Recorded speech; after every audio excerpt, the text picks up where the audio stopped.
The previous video clip dealt with the cooling that occurred as air rises and expands. That was called adiabatic cooling. There were two rates: the dry adiabatic rate for unsaturated air and the saturated adiabatic rate for saturated air. Now I also want to review something that seems quite similar, but there's a very important distinction, and that's the environmental lapse rate that was introduced in Chapter 3. If you remember, the environmental lapse rate is the temperature decrease as you go up in altitude. Remember that the Earth is what's heating the troposphere, and as you get further away from the Earth, the troposphere cools. So there is an environmental lapse rate, which is just the rate of cooling that occurs as you climb up higher in the atmosphere. The difference between these two is that the environmental lapse rate just deals with stagnant air, whereas the adiabatic lapse rate deals with a rising mass of air that is expanding and cooling. We have noted that generally rising air is needed for cloud formation. Some air is very buoyant and is prone to uplift, while other air is less buoyant and resists uplift. The buoyancy of the air depends on its density. Thus, an air mass that is more dense than the air around it, which generally means it's cooler than the air around it, will resist moving up. And we call this air stable. Indeed, it'll only rise if it's forced to, if wind is blowing against a topographic barrier, etc. On the other hand, if the air parcel is less dense than the air around it, or rather, if it's warmer than the air around it, it generally rises. And we call this air unstable because it just continues to rise. We'll look at each of these in a little bit more detail. First, stable air is air that is always colder and thus denser than the surrounding air. On the diagram shown here, note that they show the lapse rate of the surrounding air. This is just the stagnant air, the air temperature of the air as you go up in altitude, simply because it's further away from the Earth.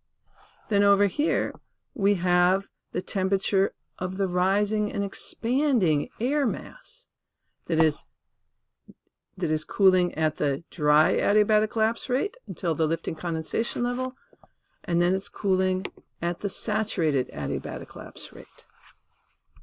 Notice in each case here, the rising air is cooler than the surrounding air.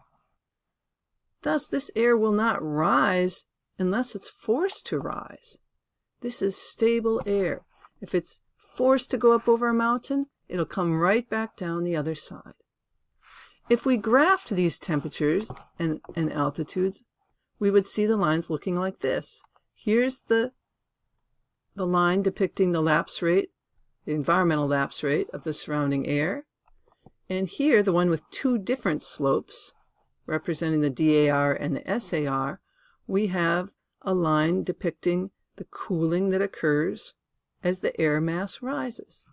And in every situation here, you can see at every elevation, the rising air is cooler than the surrounding air. Thus, this air is stable.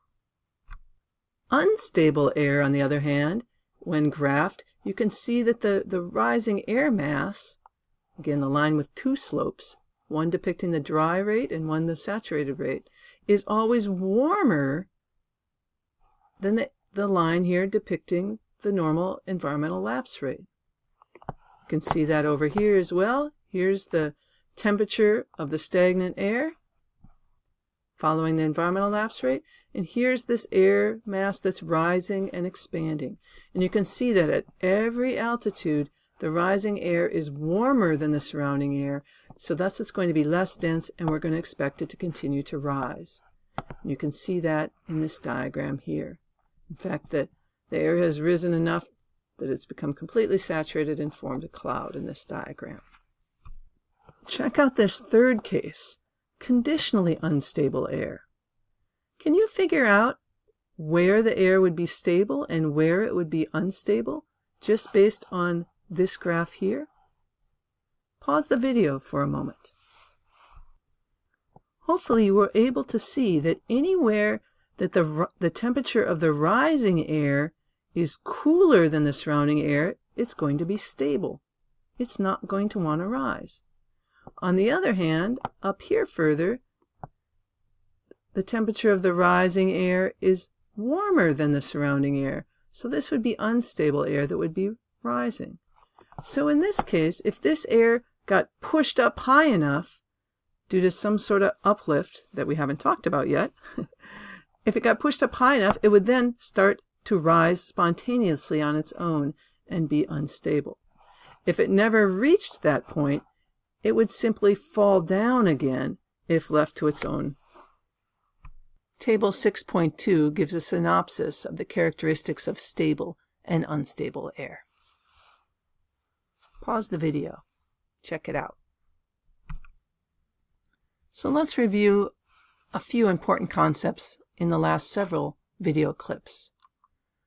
First of all, to have rain, you need clouds. And to have clouds, you need what? What two things are needed in order for condensation to occur? Hopefully you said saturated air and a surface for condensation to occur on. Another way of saying that would be you need 100% relative humidity and condensation nuclei. Now we know that the condensation nuclei, the surfaces, are almost always present. So really it's that saturated air that's important. Okay. So what do you need in order to have saturated air?